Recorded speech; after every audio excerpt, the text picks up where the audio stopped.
Di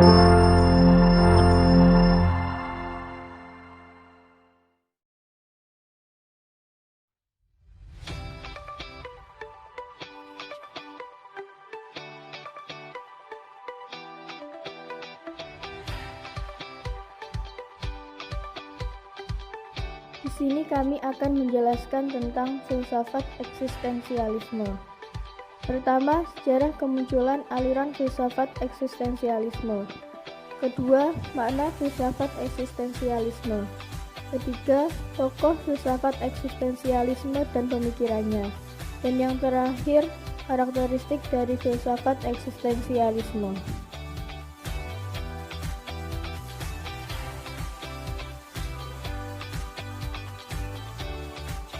Pertama, sejarah kemunculan aliran filsafat eksistensialisme. Eksistensialisme merupakan suatu aliran filsafat yang lahir karena latar belakang ketidakpuasan beberapa filosof yang memandang bahwa filsafat pada masa Yunani ketika itu seperti protes terhadap rasionalisme Yunani, khususnya pandangan tentang spekulatif tentang manusia. Intinya adalah penolakan untuk mengikuti suatu aliran, penolakan terhadap kemampuan suatu kumpulan keyakinan, khususnya kemampuan sistem. Rasa tidak puas terhadap filsafat tradisional yang bersifat dangkal dan primitif, yang sangat dari akademik.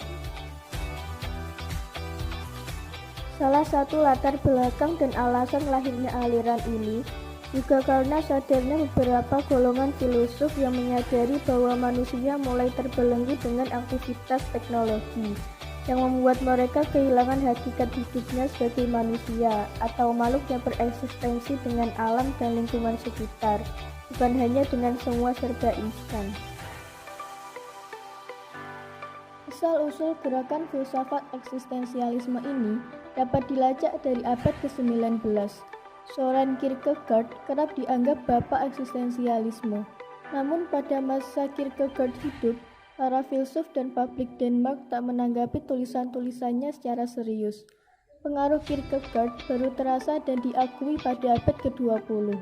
Penulis dan filsuf seperti Jean-Paul Sartre, Martin Heidegger banyak terinspirasi oleh karya-karya Kierkegaard.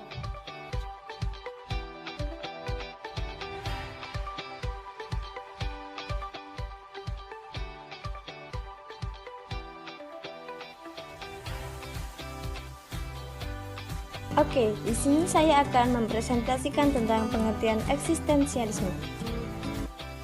Pengertian eksistensialisme memang tidak mudah dirumuskan. Ini karena ketika ada definisi berarti adanya pembatasan. Kaum eksistensialis sendiri belum menemukan kesepakatan mengenai apa makna dari eksistensi itu sendiri. Namun, setidaknya dalam kesempatan ini ada beberapa referensi tentang definisi eksistensialisme. Yang pertama, istilah eksistensialisme berasal dari kata Latin existere, yakni ex yang berarti keluar dan sitere yang berarti membuat.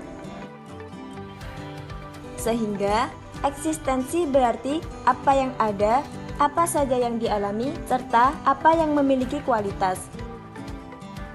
Secara singkatnya, eksistensi menekankan akan keberadaan. Definisi lain menyatakan bahwa eksistensi berasal dari kata ex yang artinya keluar, sistensi yang artinya berdiri. Tidak jauh berbeda dengan definisi awal tadi ya. Jadi, eksistensi di sini berarti berdiri sebagai diri sendiri. Adapun pengertian lain tentang eksistensialisme yakni eksistensialisme merupakan tradisi pemikiran filsafat yang terutama diasosiasikan dengan beberapa filsuf Eropa pada abad 19 dan ke-20. Selanjutnya, eksistensialisme juga diartikan dengan suatu filsafat yang fahamnya beranggapan bahwa manusia mempunyai keberadaan dalam melakukan suatu tindakan dan bertanggung jawab atas tindakannya yang baik dan tindakan yang buruk.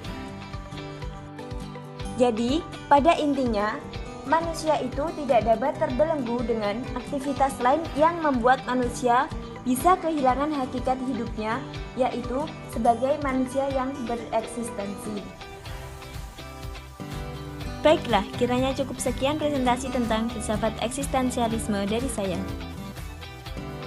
Kiranya bisa dipahami dengan baik. Selanjutnya bisa disimak penjelasan mengenai tokoh-tokoh di balik filsafat eksistensialisme. Inilah penjelasannya.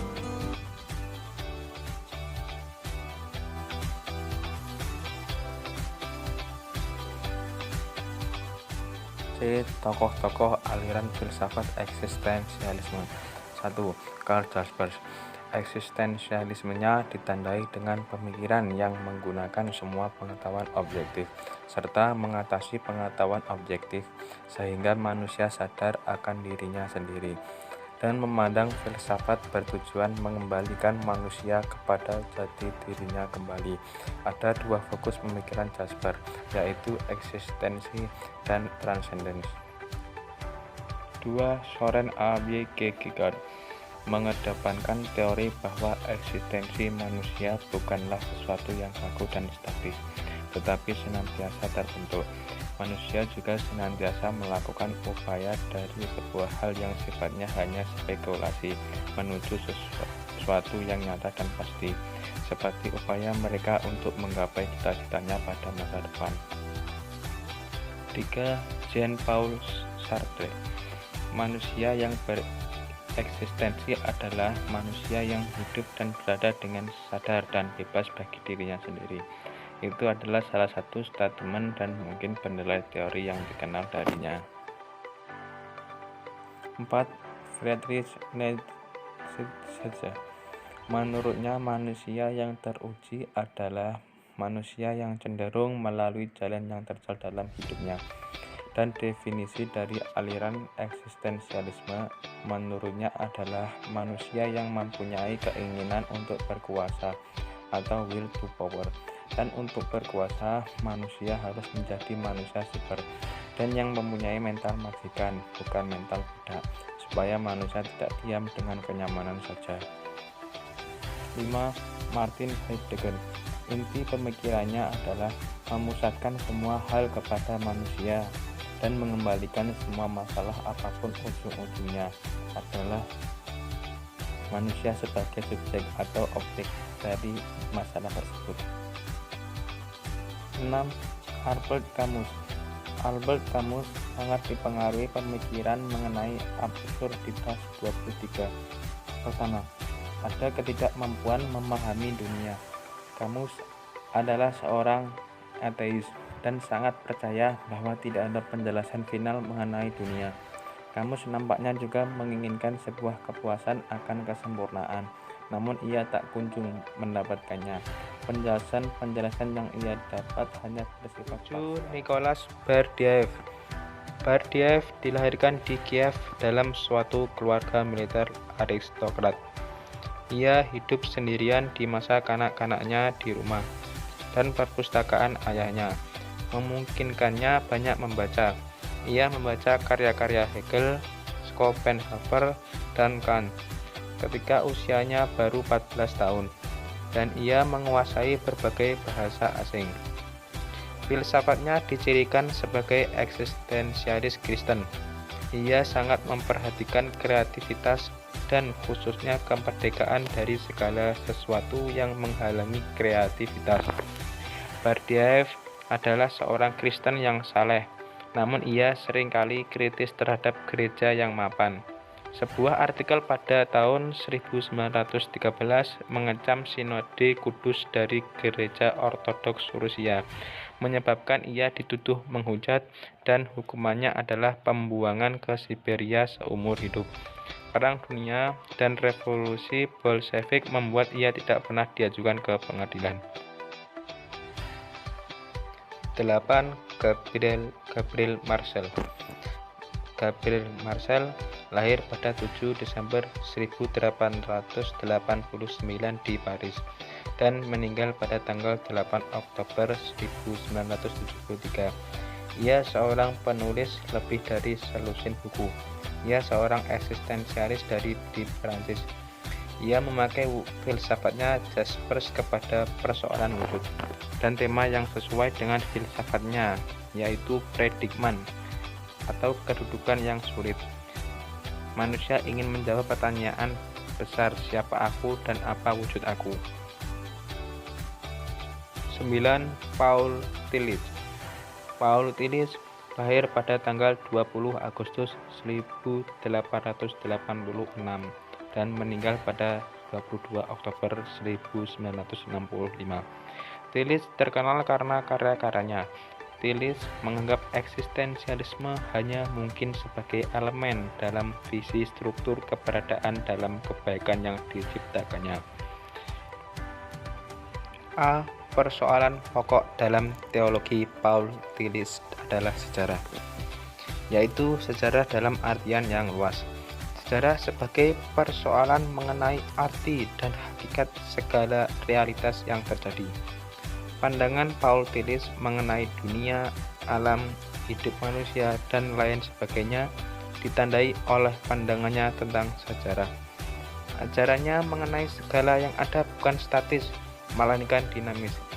Apa saja yang disebut sesuatu, menurut Paul Tillich ingin bereksistensi, ingin memasuki waktu dan perubahan-perubahan di dalam waktu.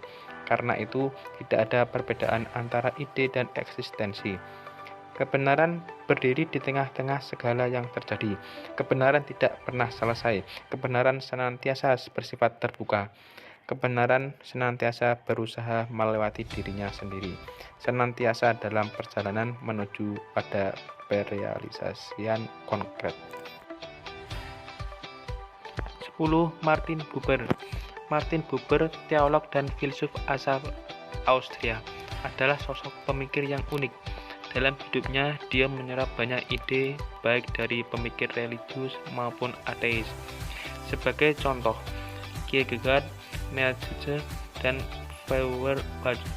Dia juga suka mempelajari agama Asia seperti Hindu dan Taoisme. Dapat dibilang bahwa beliau pemikir yang berwawasan luas. Ditinjau dari ide-idenya, Buber sering dikelompokkan sebagai filsuf eksistensialis. Dia berkutat dengan pertanyaan berikut: bagaimana manusia dapat hidup dengan bermakna di zaman modern? Tema itu didorong oleh pengalaman Buber menyaksikan industrialisasi di Eropa yang disusul pecahnya Perang Dunia I dan II. Di satu sisi, modernitas membawa banyak kebaikan, termasuk diantaranya ilmu kesehatan, transportasi, dan komunikasi. Akan tetapi di sisi lain, kemajuan itu datang dengan harga mahal. Alih-alih makmur dan bahagia, justru masyarakat porak-poranda dan dilanda kegalauan eksistensial. Namun, biarpun seorang teolog tidak lantas bicara akhirat dan agama, kita ini hidup di dunia.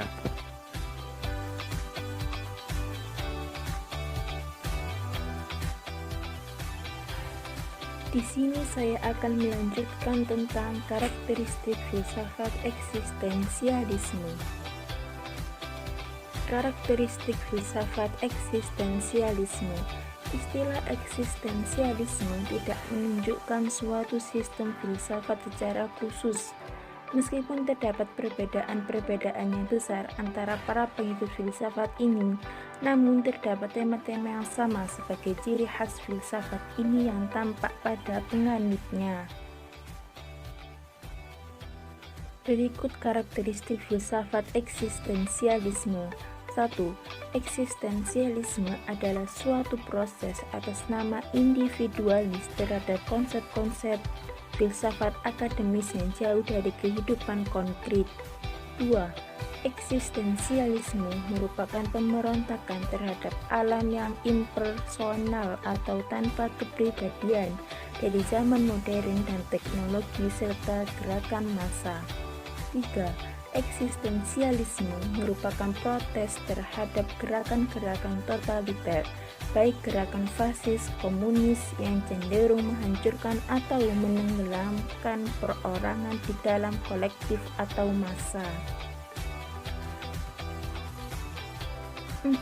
Eksistensialisme adalah pemberontakan dan protes terhadap rasionalisme dan masyarakat modern, khususnya terhadap idealisme Hegel. 5. Eksistensialisme menekankan situasi manusia dan prospek atau harapan manusia di dunia. 6. Eksistensialisme menekankan keunikan dan kedudukan pertama eksistensi, pengalaman kesadaran yang dalam dan langsung. Kebebasan manusia dan hubungan antar manusia. Menurut Sartre, manusia itu adalah kebebasan. Manusia di mana eksistensinya mendahului esensinya adalah bebas tidak ditentukan oleh suatu kodrat tertentu. Sartre mengatakan, aku dikutuk bebas. Ini berarti bahwa tidak ada batasan atas kebebasanku, kecuali kebebasan itu sendiri. Atau jika mau, kita tidak bebas untuk berhenti bebas. Dalam salah satu dramanya Pintu Tertutup, Sartre pernah mengungkapkan bahwa neraka adalah orang lain. Dalam bukunya Being and Nothingness juga disinggung oleh Sartre. Dalam konteks ini, Sartre berusaha membuat suatu aturan moral baru. Menurut Sartre, manusia yang sadar adalah manusia yang bertanggung jawab dan memikirkan masa depan. Inilah inti ajaran utama dari filsafat eksistensialisme. Beberapa bentuk relasi wujud antar manusia. 1. Indifferent atau sikap acuh tak acuh. Dalam sikap ini, Sartre bertolak dari sikap kebutuhan terhadap orang lain. Namun sikap tersebut menuai kegagalan karena ada yang lain tetap ada sebagai mata atau pengamatan yang tidak terarah. 2. Love atau sikap cinta.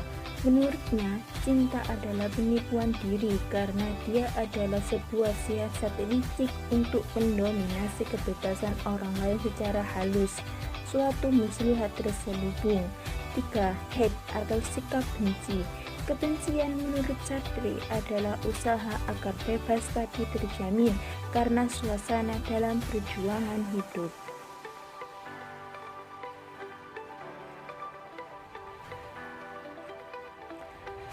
Sekian dari kelompok kami, kurang lebihnya mohon dimaafkan. Terima kasih. Wassalamualaikum warahmatullahi wabarakatuh.